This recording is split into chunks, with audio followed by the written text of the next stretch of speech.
Morning. I'm out here in this beautiful winter wonderland, and today we're going to talk about shifting your identity from sick to healed. Now, a lot of people can't do this. They're like, I'm sick, but I do have symptoms. I can't think I'm healed if I'm not, because I do have symptoms. I am in pain. I do have this disease. I do have this thing. But it's a matter of just telling yourself in your mind, I'm healed. I'm going to be healed now. I'm going to be better. I'm better. And even if you can feel the symptoms, even if you can feel the suffering, even if you can feel the anxiety, the depression, the pain, the illness, the symptoms, see the rash on your skin, whatever it is, you don't have to identify with it. You don't have to look at it. You don't have to touch it. You don't have to pick it. You don't have to think about it. You don't have to give it your focus. And that's what I mean by shifting to a new identity. It doesn't mean we suddenly make it go away and we are healed. It means we give our focus to something else. And by giving our focus to something else, our body relaxes and says, aha, we don't need to focus on this anymore. I'm sorry, I'm just putting on my glove.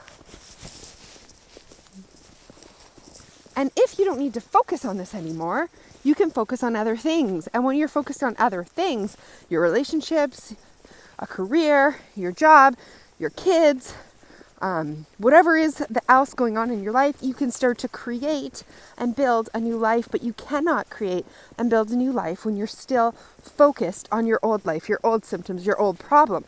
So I'm not saying it's a switch where it magically turns off and you never feel them anymore. And you're like, yeah, but then what's the point? I don't want to live a new life if I have symptoms. Well, here's the point. You can either focus on them and it intensifies them, or you can focus on something else and eventually they go away. So it's not a quick thing, but it happens over time. Your nervous system relaxes over time, but you must make a mental shift before that's able to happen. Oh man, the snow is really coming in my face. It's beautiful. Isn't this beautiful? Like this winter wonderland out here. Just take a look how beautiful it is out here in the snow. And think, I could be focusing on the beauty all over the trees, or I could be focusing on the fact that it's cold and, I'm not super thrilled about being out here in the cold. So it's what your mind focuses on that makes your experience.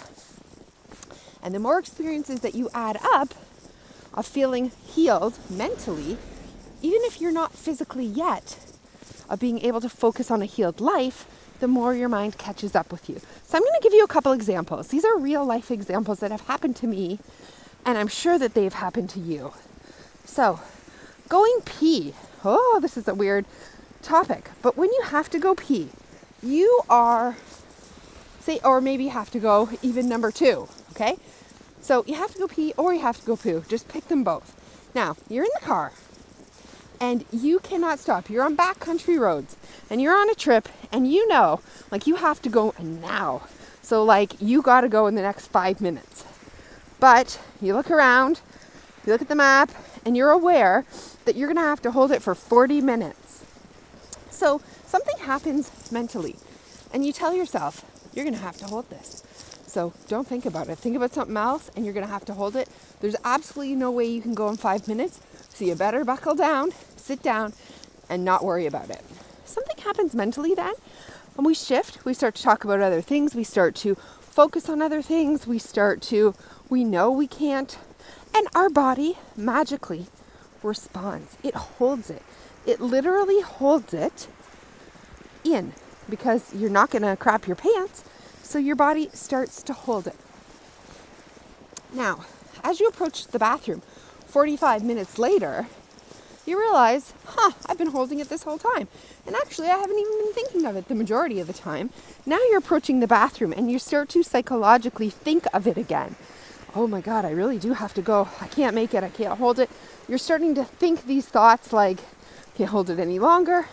You park the car, you rush into the bathroom, you're practically crossing your legs, and you sit down and out it comes, and you think to yourself, I couldn't have held it even 1 second longer.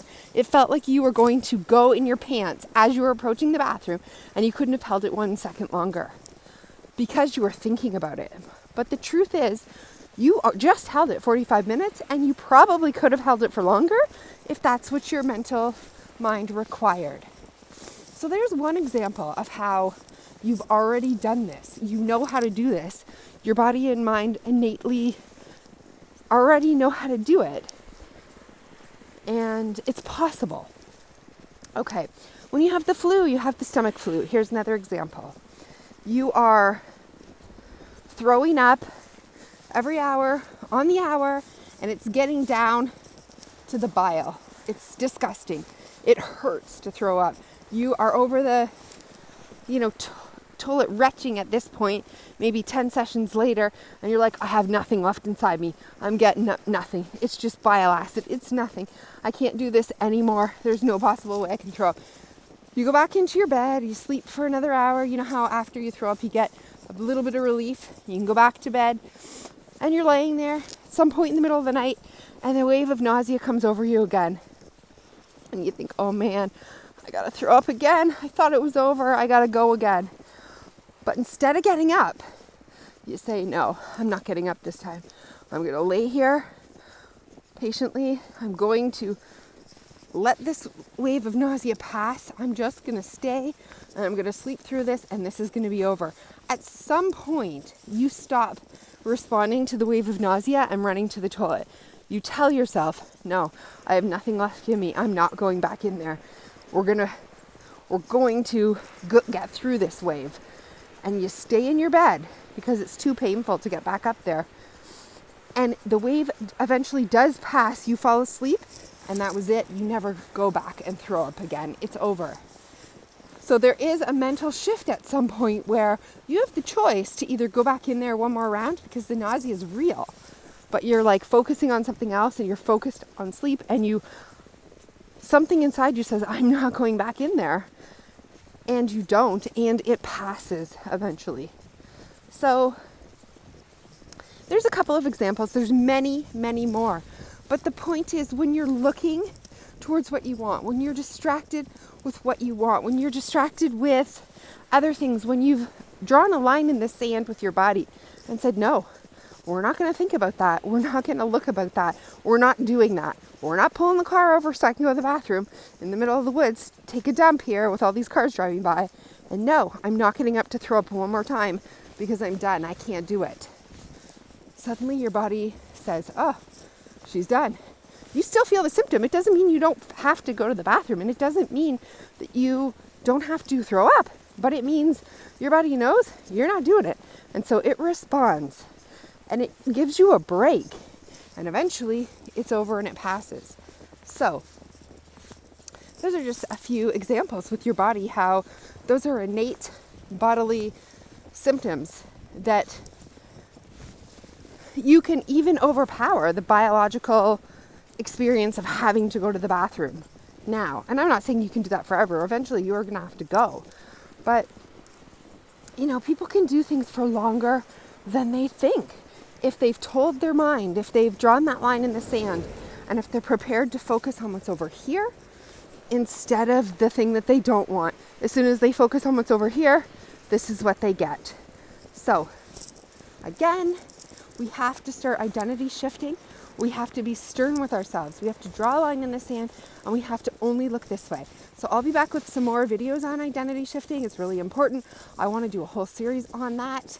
I hope this has been helpful, and I will see you soon.